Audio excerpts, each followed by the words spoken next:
I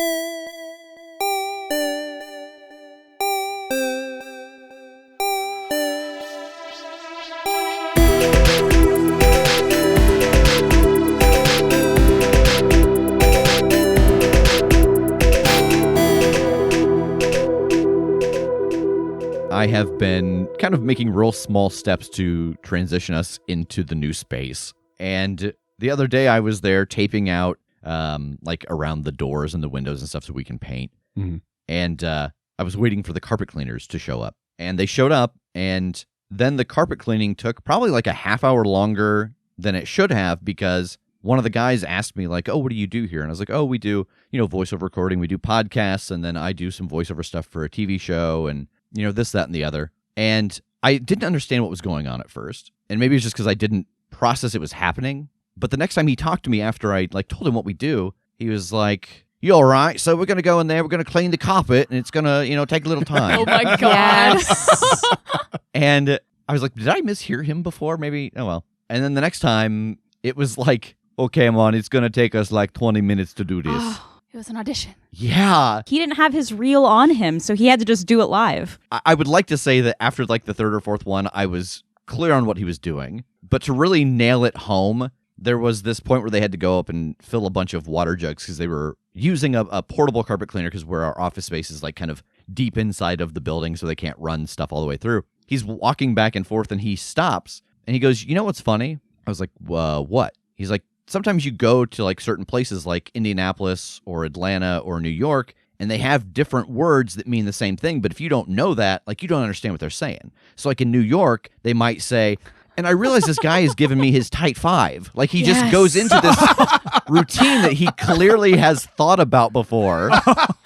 First of all, good for this guy for shooting his shot. Yeah. Second of all, it's so sad to know that Billy West is now cleaning carpets in Indianapolis. I told that story to Joe. I've been streaming with Joe a couple days a week, our buddy J Games, and that was his exact response to. He's like, you know what? Good on that guy for shooting a shot. You could be the man that changed his dreams. I guess it's a good time to tell everyone that I am leaving and we have a new cast member. Here's Carpet Guy. You just hear in the background as he makes his entrance. He makes like a wrestler's entrance for some reason with the carpet cleaner. That is awesome. Oh, man. So, yeah, we've got a lot going on this week in the sense of that kind of stuff. We're actually really fortunate that the Q&A, spoiler alert, the Q&A is going to be 2 episodes because there were a lot of really good questions that got some in-depth answers. And it's nice also because it gives us a little more buffer time to get ourselves moved into the new space with a little more of a buffer. So really the last thing to remind you all about before this month is over is that if you are interested in getting in on the t-shirt tier or the swag cycle, this is the month to do it. And this first cycle of the swag is going to be our first go at the all-digital swag cycle. So if that's something you're interested in, sign up before the end of January to get in on that. And I think with that, it's time to get to the episode. Well, holy shit, you guys made it back. Don't swear at Urban me. You son of a bitch. I love the incredulousness in your voice of like, I thought you were going to die there for sure. I was really just feeding off of the energy you guys played with for the last 3 months. Rev was planning to end the show last week. There were half of those items that he was like, I didn't expect you to get this thing this way. So it's entirely possible that he is like, I expected you to die. I can't believe this. I did my best to kill you. I cannot believe you're here. So we have got questions about Urban Shadows. I mean, we don't have questions. Well, I'm sure you guys might have questions, but the audience also has questions. Hopefully we've got answers. I am all-knowing and all-seeing. Excellent. I have no questions, only answers. No, it's the Jake Show. All right, so let's get started here. So when you created the future world, what was your process? Did you follow threads you'd already established off-screen in the regular time frame, or did you start from scratch based on Urban Shadows setting provided in the game?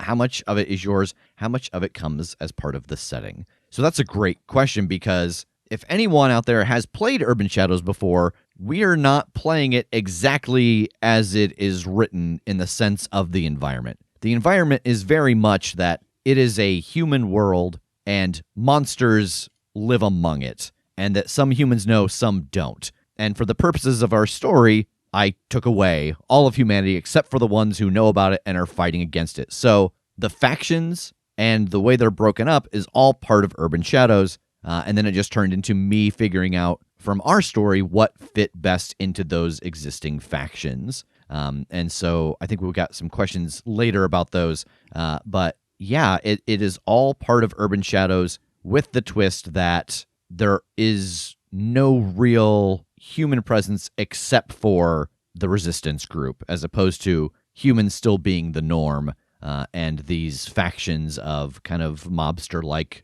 monsters in various groups vying for power and area. Which I feel like worked really well with the idea of it not just being those 4 kind of explicitly stated factions, having them all broken up into these various kind of subcategories and stuff, filled in that richness that could have otherwise maybe have been missed, to give lots of different interaction, lots of different world building. That did a lot for it. That was really cool. I think it's really neat too with like the power structure. Like oftentimes you hear like, oh, the world is overrun with monsters, and it kind of has this chaotic feel to it. But I love the breaking that down into like a social hierarchy and like politics. They're like, no, we still want to like rule the world normally. We just also want to be able to devour our victims. Yeah, we still like money. Yeah.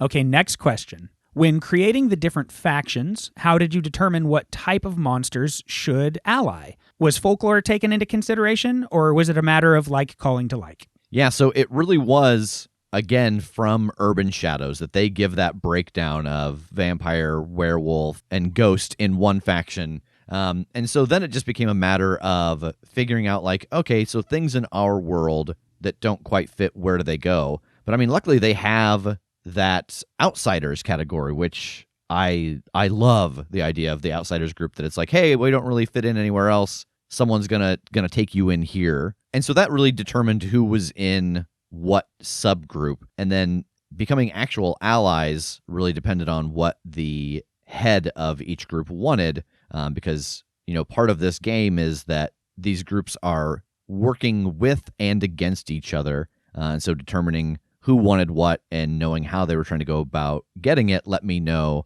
like, oh yeah, the werewolves might be hiring out some of their people, the demons might be working with these people, etc.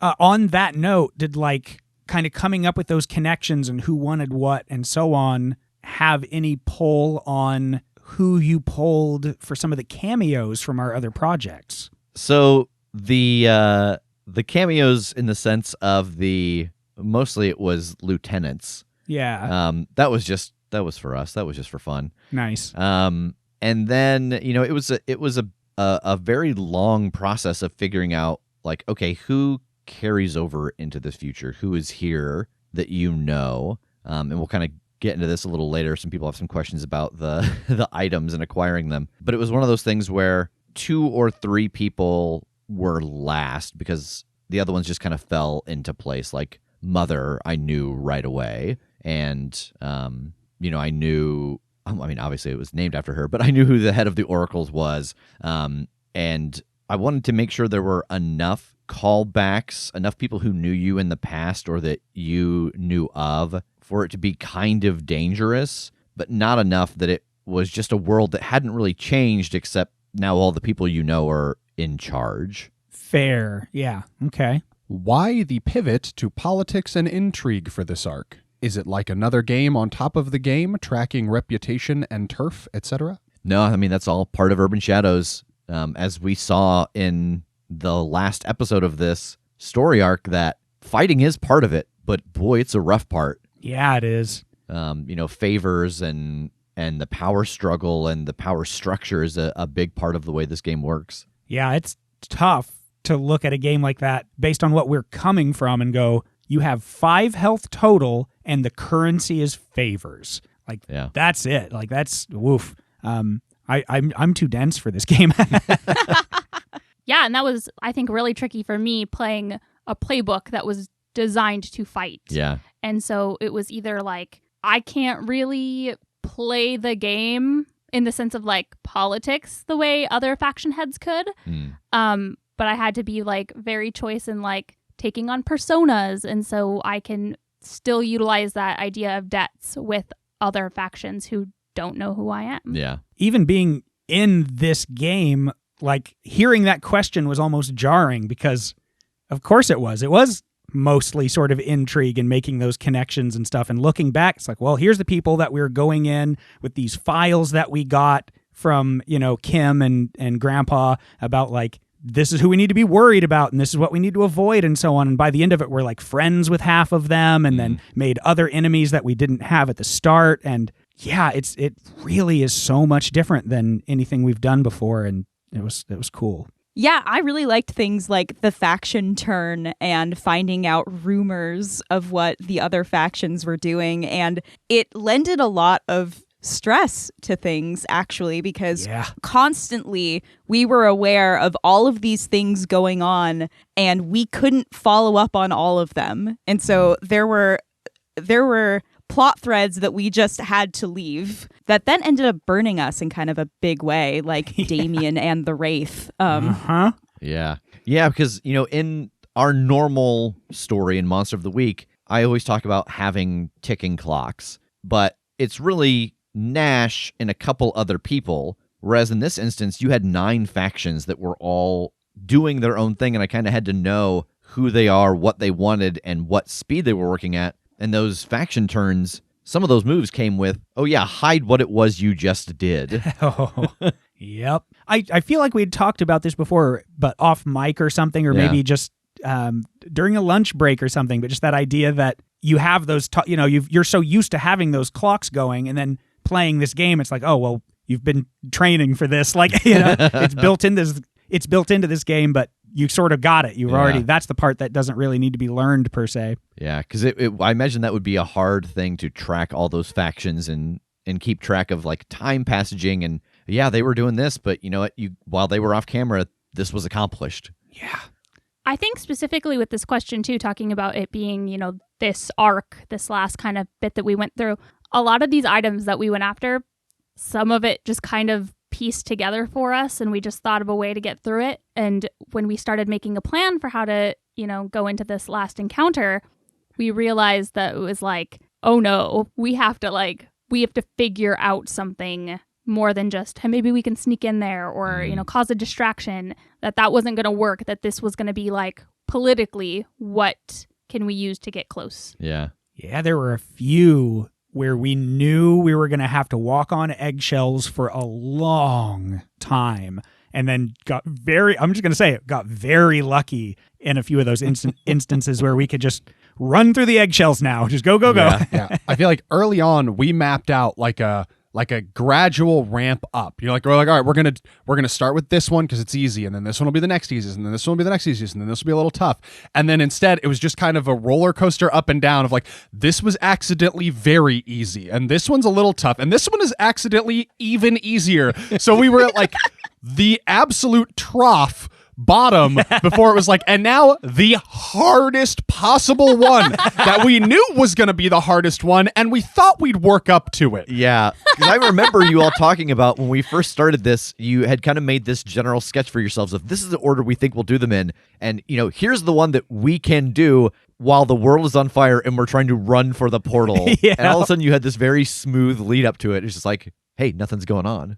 What do you want to do? Oh no. Did Megan, Jake, and Tass have input in designing their false identities? Did you come up with these identities first or the faction groups first? I mean, we largely got to come up with who we were. Yeah. I mean, I feel like this comes up in a lot of arcs where it's like, yeah, we got to come up with it, and then with input from Rev, we honed it in on how it would fit properly in here, not knowing what we didn't know going into it. But I got to make up Brizak. Yeah. I got to make that dumb name up, just that whole thing. Yeah. I think structurally, I got to pick my playbook first, or like mine got decided initially because I had to be introduced in this world. And then for everyone else, it was like, here are all these playbooks. Which one do you think fits you? Yeah, because it was the first conversation was a conversation with Kim about how I thought she would be brought into the story. And then it turned into a conversation of like, okay, so what of these playbooks do you think fits most with your current standing in Monster of the Week before you jump through this portal? Yeah, like there's always that level too of like, we didn't know what the factions were going to be called or who is in charge and that kind of thing. But even in the middle of gameplay, we were coming up with some stuff on the fly because the game lends itself to that. And of course, Rev's input helps us inform that. But even with mine too, I think I was maybe one of the, I don't know as far as your process and when you started exactly, but it was very last minute of me even knowing exactly what playbook I was leaving behind in the past to come into. So that was kind of exciting to make a change that my first experience with that change was going to be a whole new game system. So we got to talk a lot about that and what that's going to look like and what that's going to mean and how that's going to translate when I go back and what I'm actually going to be playing in the quote unquote present again. Yeah, because with Tass's and Jake's, it was pretty obvious once we knew where they were. But for Megan's, we went around for quite a while trying to figure out what playbook you would fit. And then I ended up coming to you and be like, hey, what about this? And this is how we kind of got into Megan being a human and kind of leaning down that path of her training from Anastasia and stuff. Yeah, because we were looking at some different options with the Urban Shadows playbooks, but a lot of the moves for the playbooks that kind of fit with me being the spooky were very parallel to Kim's abilities, and we didn't really want to do that, and nothing just really fit with what I could do before. Yeah. And so we were kind of at a loss. And then Rev was like, what if you don't have powers? Yeah. And a lot of them match up with Jake's too. Like Yeah. a lot of them matched up with the wizard. Yeah, there were like all of Megan's abilities, you could kind of piecemeal it together from the Oracle, the Wizard, and the Spectre. But there was no playbook that really kind of covered everything that Megan could do in Monster of the Week. Yeah, we talked about trying to figure out how to do a Spectre. Yeah. And then it just didn't feel right. So, yeah. You died on the way through. Yeah. Oh, no. No, I made it through, and then I died immediately when I got to the future. Oh, no. The portal came out in an intersection. We didn't expect that. So yeah, Rev had the idea like, well, what if your powers are gone for some reason and you don't know why? I was like, I like that. So we were looking at the veteran and the hunter, and then it just kind of made sense for the hunter with what we put together. And yeah, like I had worked with Anastasia, so it made sense that I would have some of this. But as far as, knowing the factions first, I didn't know that I was going to be head of the Red Line until, well, I found out that I was head of the Red Line. Yeah. Yeah, and that was a big part of it for me was I had and we talked about this in the episode, that I had a spreadsheet that I gave everybody, and it had the information for the factions, the faction heads, and the faction lieutenants for what they knew, and then a bunch of blanks. And, no matter the fact that this is, that we're doing this on some level for listeners, I'm still doing this for you, the players. So I want there to be reveals and surprises that get you, because that's what's interesting to me as someone running this game for almost 4 years now. And so placing those things in there of, Tass coming across Borbach, or, Selena having made it to the future, picking those things and putting them in there and hoping that people weren't going to find out about them until they did. A great example was Kim walking into the room with Ozymandias and being like, yeah, I inspected a place of power. And I was like, fuck, this is the truest answer. I can't dance around this. So she has to know that it's Strom. So like that was a great thing that I thought was going to be teased out a little longer. Instead, it was like two episodes after Strom died. Yeah, no, she's fine. No, she's here. Like, yeah, it's fun when those hit too, because especially when it's like, well, this isn't how I intended, but look at them light up, and it's that's good. How did the team decide what the players' standings would be in this world? I'm especially interested in Kim as the confidant of a longtime frenemy of the group, and Megan as a faction head. So the playbooks tell you, I believe, what you start with when it comes to the faction, and then you get to spread points around. Is that right? It's been a while since we've made these characters. You get like a default status 1 with your thing. And then everyone else, you start at 0. Yeah, and then the scores you get to pick. You got to just assign those because they fluctuate or they have the capacity to fluctuate in the faction turns. Yeah, so their placement, their level of importance, they did know that, okay, so you've got to, especially for Tass and Jake, it was a matter of, okay, so what is this character's backstory that justifies them coming in from out of town? Because, we did go through this process of making it so that everyone the three of them were playing was someone who had died or vanished or whatever, and it was kind of unknown in the moment that it had happened, so that they could step in kind of seamlessly into that life and move through the world and try to accomplish these tasks. So my question about that is the dark secret that we never got told that James just went out and murked these people. Who are some fools that I think they would enjoy being? I'm gonna go kill them. Yeah, and then with Megan being the faction head, it just made sense. Like, as soon as we decided that she was going to be a human, and I looked at the state the humans were in, I was like, there's, I know James is there. He's running one group, and someone's gathering humans from around the world. No one knows who that is, but there is a group of, like, active hunters. I think that'll be a fun, I don't know, conflict's not the right word, but I thought it would be a fun kind of obstacle if you all had the ability to kind of move freely, and Megan had this group that was looking to her. I think she dealt with it really well in a way that didn't make it so that she couldn't be with you whenever she wanted, but kind of putting that obstacle in there of like, oh, hey, by the way, you're in charge here. Well, I think that was clever too, whether it was intentional or not, that, we've built this world that is slightly different than how Urban Shadows usually goes. Again, like you mentioned, where humans aren't really a thing, or if they are seen, they're just taken out, etc. So if we're going to bring Megan into the world without powers, having her in that position of power affords her so many opportunities that I don't think any of us realized until we're in it. And she's like, well, I have to make a decision here. What's available to me?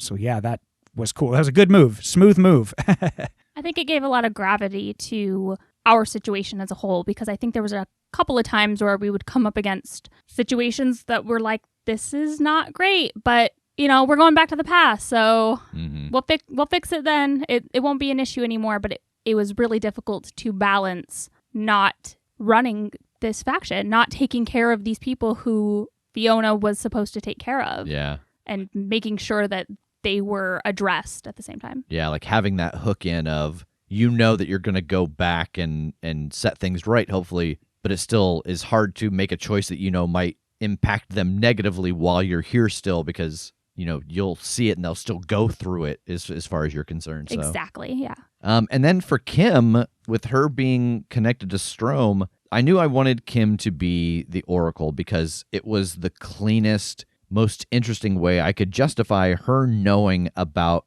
their arrival. And it was a way to get James there as well. And I had already known that Strom was the faction head of that group. And so I was like, hey, Kim, how do you feel about having like a good, strong relationship with someone? A lot of the playbook for the Oracle kind of lent itself to that, because the Oracle, one of the moves of the Oracle is that the Oracle has a benefactor, someone who they are indebted to and who they like live with and give their visions to. And when I was talking to Rev about that, when we were figuring out who my benefactor was, he was like, oh, I immediately know who it is. It's Strom. And we did a lot of talking about what that relationship was like. And initially, the one that we sort of talked about was a little bit more of a tense relationship between Kim and Strom. And that was the reason why I was helping the IPT, was that like I was kind of working for Strom a bit under duress. But we never really loved that idea. Yeah. And it was Rev that pitched, hey, what if Strom and Kim have a more like mother-daughter relationship? What if there's more of a like emotional closeness there? And I really liked that. That ended up being one of my favorite things about this setting, was that relationship between Kim and Strom. Yeah. And along those similar lines, how far in advance did you know Kim's playbook and her character's role in the setting? What was the planning process like? Who knew about her role? So nobody else knew about her role until it came up in play, and especially who she worked for. I believe that was a couple episodes in before she made that reveal. Yeah, I feel like, at least for me, I think the immediate assumption was like the under duress thing. Like, it's like, oh yeah, she works for Strom. And I was just immediately like, okay, well but she's helping us. So that must be like not ideal for her. And then I was like, oh no, it's more than ideal okay, we're going to have to negotiate this. We got to figure this out. I don't know if we're cool with Strom anymore. Oh shit. Which I think was also really neat, bringing a new person into kind of the group and having it be somebody who is from this world and has such a close relationship with somebody who is in power, and we don't really know where we stand. Well, not me, because she didn't know who I was, but just as the IPT even. Yeah. And it made it almost a little like, how wary do we have to be of Kim? And, like getting to learn to trust her and realize like her intentions and create that closeness with her as a group. Yeah. Mhm. Yeah, I thought it was interesting because since this is a TTRPG and I was coming into this show, there was an understanding that I would come in and help the group with what they were trying to do, especially because I had hopes that somehow we would figure out a way to put me into Monster of the Week.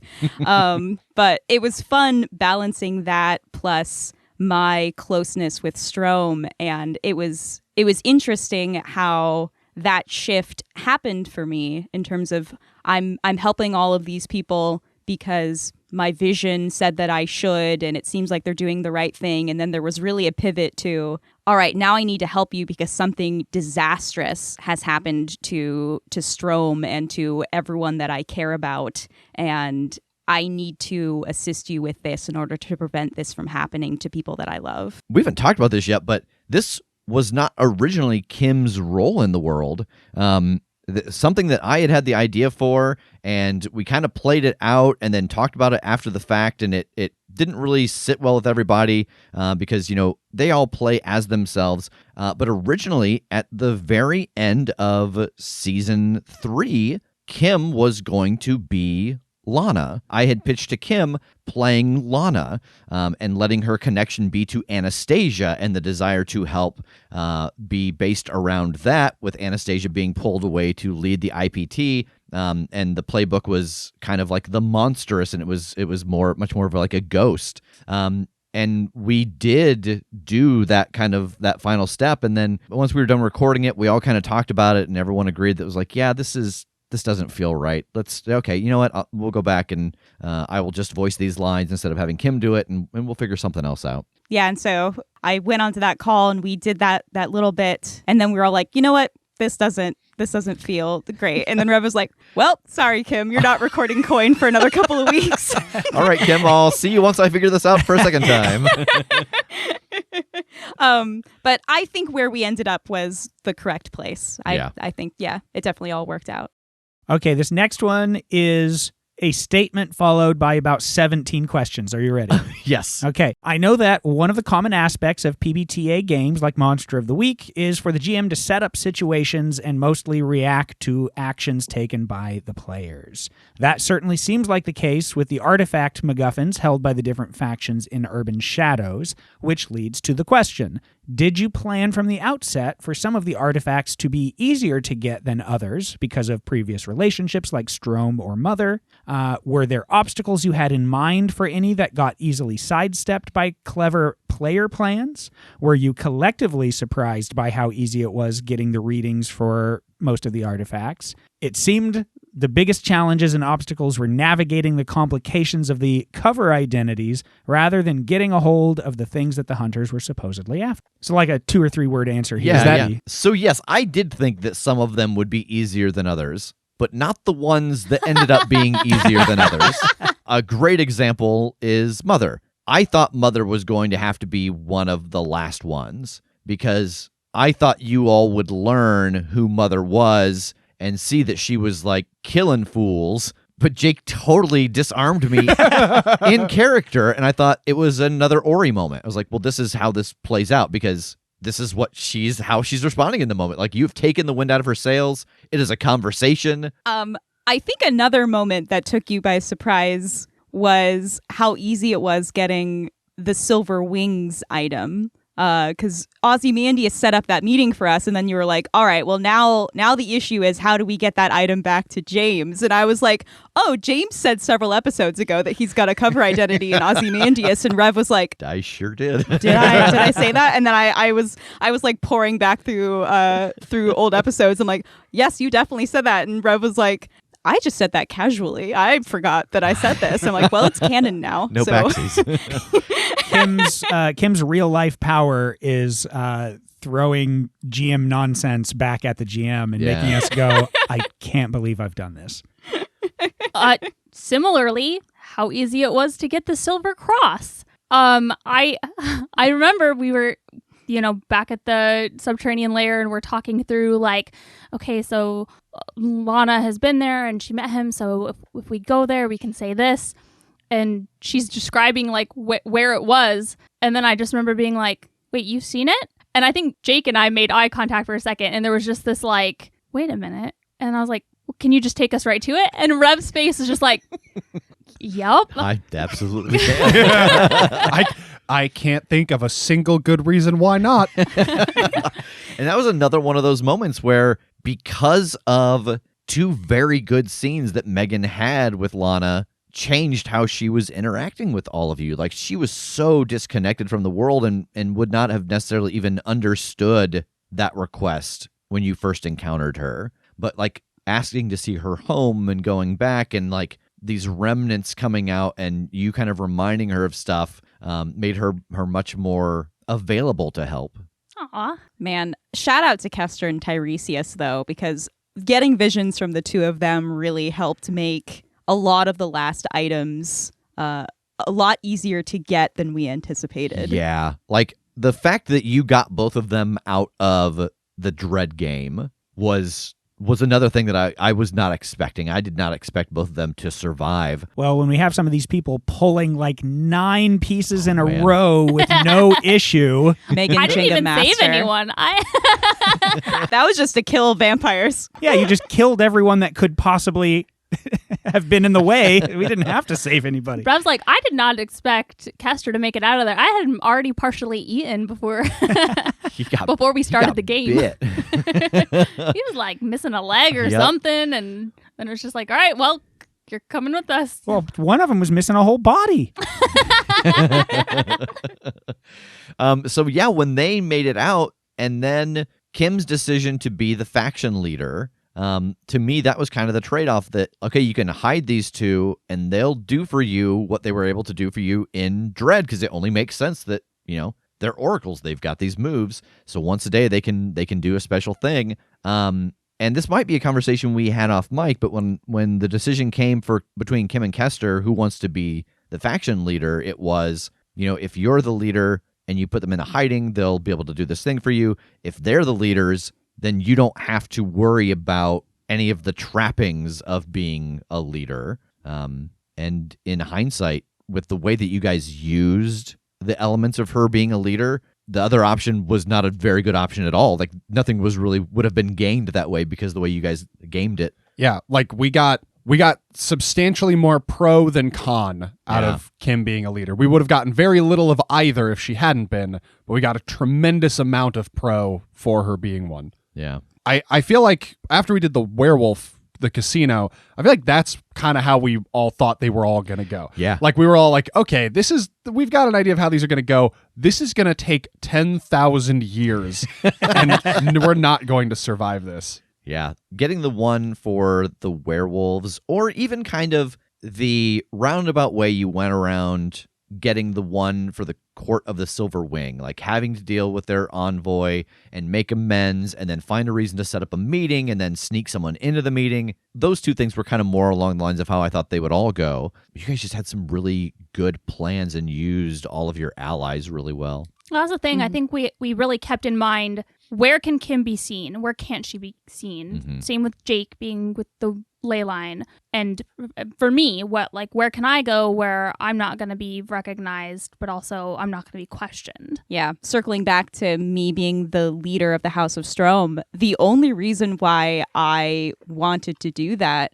was because I always had in the back of my head, I'm going to become the leader of this, but then my immediate next priority is to somehow resurrect Strom. And so I was always assuming that I was taking that mantle just very temporarily and that I was going to immediately give it back. Of course, then I found out like very shortly after that Strom was Ozymandias, and the plot was progressing so quickly that we never really got the chance to reinstate Strom, but that was the only reason why I became the leader. And then I had no idea that it would end up being so beneficial. Yeah, and someone in the Discord pointed out, like, I did lay a breadcrumb for Ozymandias being Strom in disguise.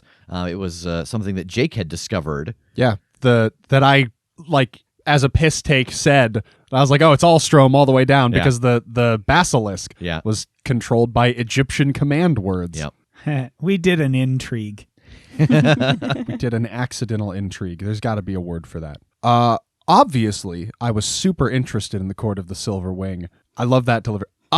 Obviously, as you all know, I was super interested in the Court of the Silver Wing. This And question is from me. This question is from me. And the appearance of what seemed to be a Seelie and unseelie queen literally combined rather than cyclical was really cool. Parentheses from Jake, I don't know what that means. Back to the question. Was this just a quirk of how you envisioned Faye in your world, or was this a result of Nash's success? And if the former, can you talk more about that? Or if the latter, were there other monstrous quirks that were the effects of his success in other groups, and how did those work? As Jake mentioned in the middle of that sentence, what does that mean?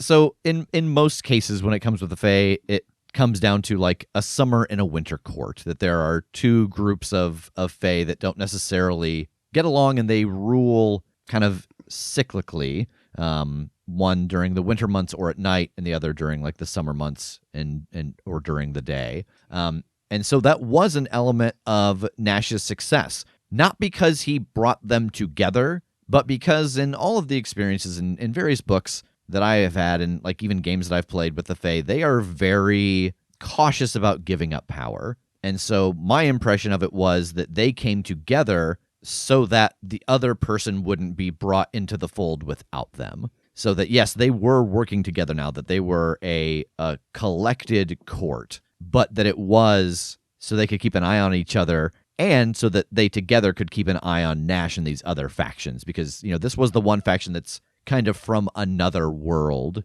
I like that. I always like seeing that dynamic in a contemporary setting too, because we didn't really get to delve with them in this, and of course I eat this shit up too. I love all of that lore and all of that mythology. But at its base, it's very much fighting with your siblings. Yeah. You can war with your siblings all day, but if somebody else does it, you don't mess with my sibling, you know? Mhm. So that dynamic with those two is always cool to see. Like, oh, they're just hanging out next to each other. How about that? I wonder what's going on when nobody else is looking. I want to see that. Yeah, I like the idea that this political intrigue has essentially kind of poisoned every aspect of this world, that power is the most important thing to everyone, even factions that already saw it in such a serious manner. That idea of like, we're going to be stronger together, because if I'm not in the loop, then I might not be as strong as you, Yeah. even though we're on the same team. Yeah. I'm so jealous it didn't make sense for me to go to that world. I am devastated that I could not take you there. But it's probably a good idea. I probably wouldn't have gone back. Megan would have never left. She would have just, where's Megan? Oh, she just decided to stay. You took her to see the Fae. I don't know what you expected. And then, other factions that had kind of a similar thing, really the only one was the Outsiders, was the Others. And as soon as, we made this jump, and I knew that it was going to be Selena, that she was the new mother now, and I knew how she had gotten out of that little pocket dimension, what was left of that rubble, the Outsiders became a catch-all for me. I was like, okay, anybody that I don't know where to put, they get to go to the Outsiders, because she is kind of doing almost a Professor X thing where she's detecting people, hopping around the world, grabbing them and being like, okay, you're with me now. It's fine. You don't have a real place to go. You're with me. The only other faction that was different before we started was that originally I had as either the faction head or the envoy for the House of Strom. It wouldn't have been the House of Strom if it was a different faction head, was Harrison. Nice. But there was such a weight that I could not justify me making that decision, because Harrison's reappearance in this world gives Nash a piece of information. He didn't die in that. So what the hell happened there? And then that kind of taints the whole story that you had all created. And so I was like, I can't do that. Sure. Nice. Now that you say that too, I can't remember the moment. It was when something was going wrong in a various thing, and I forget what it was, and we didn't have any other ideas. And at the back of my head, I was like, I want to write a note and do the thing and just be like, hey, you want to help us out with the thing? You up? But then I don't know. I either got sidetracked or just thought, no, that's too dangerous because we don't know his status. But that's still a good call. That's true. We don't really know if he was around still at this time or what his alliances would have been after all that time. I wonder if Harrison and I would have also had that kind of parent-child relationship. Probably. I don't know. Harrison and Strom are daddy and mommy. I'm going to kind of throw in my own here. We've been talking about the characters that popped up or popped in. Who is your favorite person to see again? Or who's someone maybe that you wonder if they were around or that you wish you had seen? This would have been a whole other unnecessary thing, but I just kept thinking, what's it like in Elnor right now?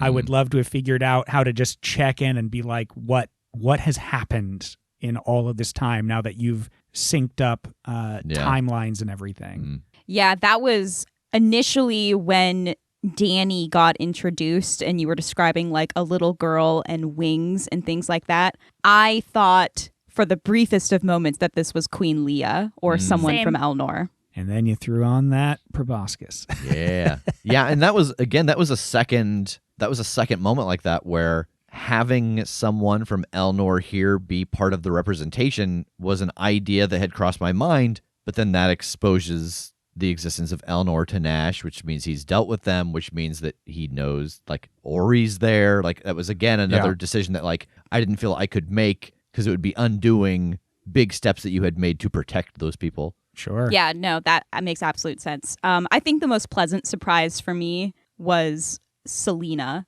And there were people who guessed that immediately in the Discord, that Mother was Selena, but I had no idea. My mind didn't go there at all. And so I found Not at out all. in the moment when Jake got kidnapped and we started hearing you do Selena's voice. And that was so great. Such a good reveal. Someone in the Discord guessed it so early that when they sent in pictures for the Halloween costume contest, they did Selena from season 3 and then also included a shot holding up a white mask without comment, just holding it up. That's crazy. Yeah. I need to listen to this show because I can't keep up. I do want to know. Can I know? Yeah. What is the fate of Mosquito Dan at this point? His offspring are thriving, or at least one of them is. Yeah, so Dan is dead. We decapitated You him. decapitated him. But his and then- babies got away. Yeah, his babies got away. So I was like, is he being like piloted somehow? Did Nash bring him back? no, this would have been essentially like Mosquito Dan's great granddaughter. Great. Yeah, like great, this is great. an offspring. Mosquitoes don't live that long. Yeah. Great. This is the offspring of one of the kids, as Tess said, that got away during that story in season 1. So was there just like a slew of them out and about in this world? I'm imagining a real like the Hulks in Old Man Logan world. Like, was there just a weird, creepy like family of mosquito Just a folk swamp out there? somewhere? Yeah, because I mean, if you gave mosquitoes the lifespan of a human, but they kept their numbers and reproduction, That's a nightmare. yeah, there's a Mosquito Dan village out there somewhere. Oh, I think that the one that I threw in at last second and then had to justify because it was just so much fun was Rory, like just throwing him in. Oh, God. And like, oh God, now I've got to create a back. Like, why is he alive still? Yeah, he's an immortal. That was very fun. I enjoyed that a whole lot. That was one of the unplanned ones. So the voice came out. I was like, oh, here he is. Rory's back. What would have happened if they'd actually tried to fight the Wraith? Is there any chance they could have taken it? So that's a great example of like, I was like, oh, this is going to be something they're going to have to deal with. And you guys went, we're going to have pizza and wait till he goes to bed. And then we're going to steal the cross. It's like, yeah, all right. Man, the sequel to National Treasure sounds fucking rad. I mean, when you put in like insta-death, Yeah. I'm going to be like, how can I not face Yeah. this thing? I'm gonna be tepid on the idea, Rev. Yeah, that's fair. Well, like, especially, like, I asked Kester about it, like, what's the best way to do this? And Kester's like, yeah, just wait 2 hours. And it's like, okay. Just don't deal with it, I guess. Kester's got to answer honestly, unfortunately. Yeah, so fighting the Wraith is not something that they would have wanted to do. I imagine this would have been scout out the place, scout out Father Ohana, see the Wraith in action, and they would have learned that they have to deal with him to deal with the Wraith, essentially. Kind of like from the Frighteners. Oh yeah, okay, You got to deal with her to deal with Johnny Bartlett. right. But yeah, really that would have been the kind of arc of that interaction would have been finding out who he's targeting and why, and perhaps having the opportunity to save Damien. Hope.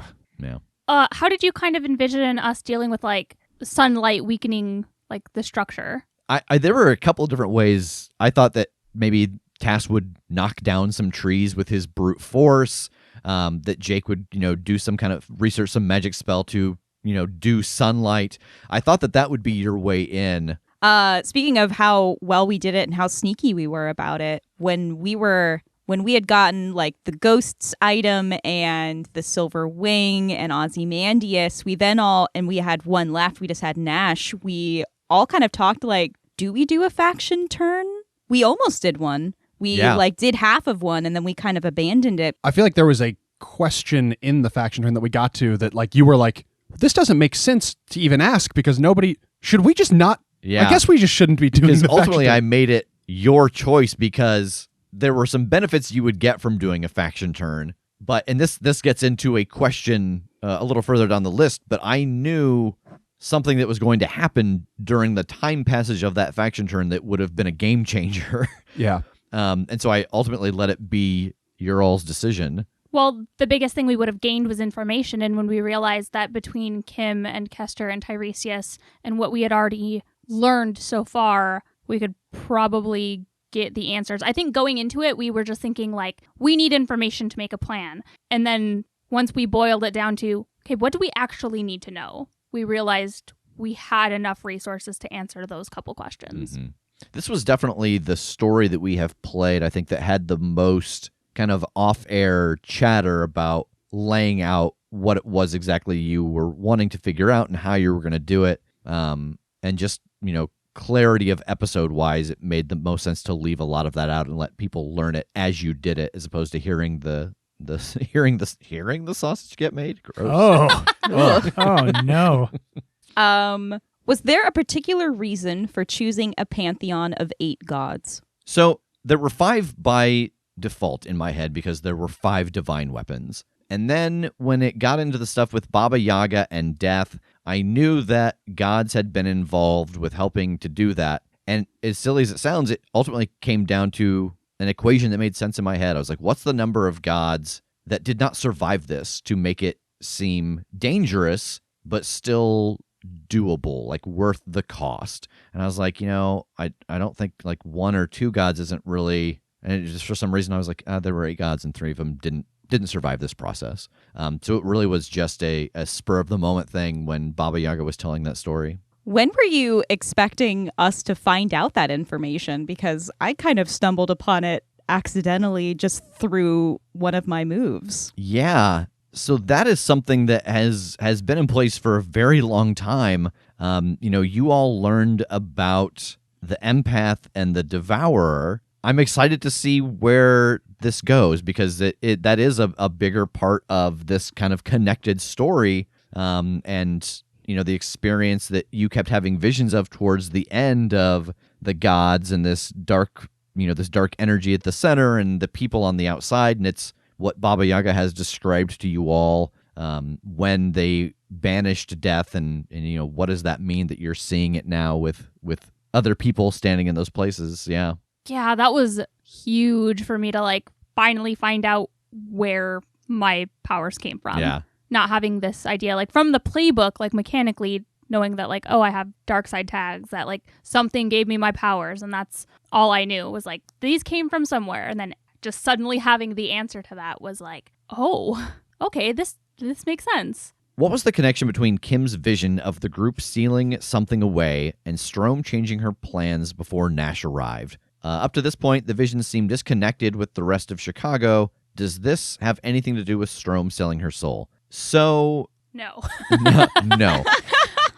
So the answer to that first question is, I think, something that will be discovered eventually as you all get to know more of this story. But there was a very specific reason why, when Strom learned about that, she decided, oh, fuck it, I'm gonna do something else then. There was a very specific reason. And then the whole thing of Strom selling her soul, because I think that she would make a better world, but the cost would be her soul. Yes. Was how it was worded. And I think we can get into this, but it seemed to me, hopefully to everyone else, become pretty clear as the story ended that Kim was Strom's soul, that it was her relationship with Kim that had made Strom more loving, able to grow and reconnect with the world. And so to make a better world, it was going to cost her giving up her soul, aka sending Kim back into the past.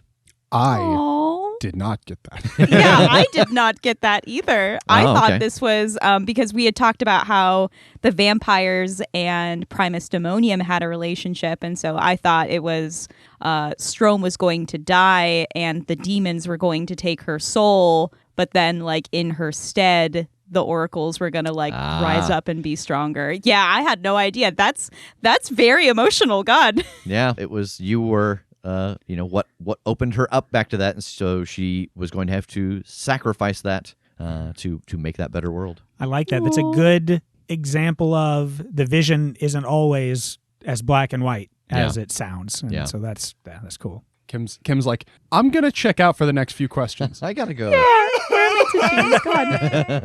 Okay, next question. God damn it. Of course I get this one. We set them out this way as a joke. Plotted them. Can you explain Lady Jency's thought process from the moment she asked Tass for Kester and on? Why was she looking for Kester? Why did she change her relation to Tass so drastically? Is it as simple as her valuing the ability to take a lot of punishment? I'm going to go ahead and say yes to that last one on several fronts.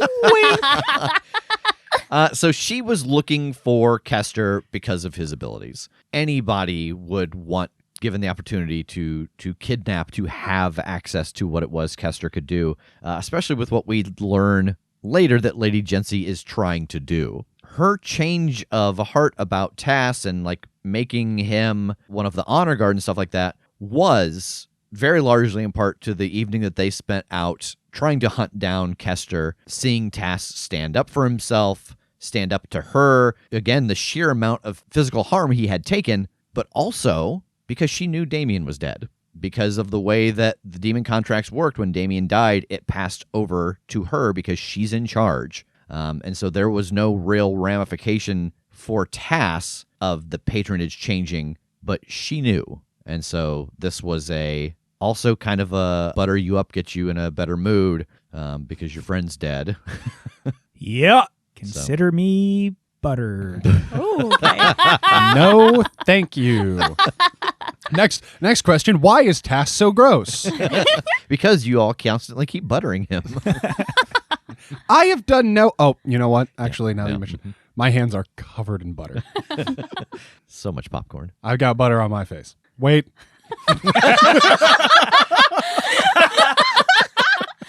I was not involved.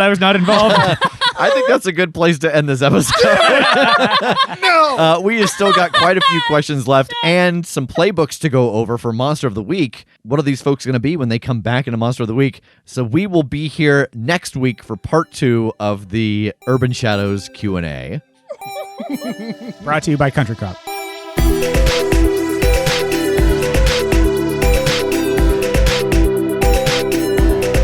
The Crit Show is a Crit Show Studios production, edited and produced by Brandon Wentz with music by Jake Purley. You can find more information about us at thecritshowpodcast.com. To keep up to date with upcoming live shows, contests, and other special events, follow us at The Crit Show on Facebook, Instagram, and Twitter. For even more weekly content, join us at patreon.com/thecritShow.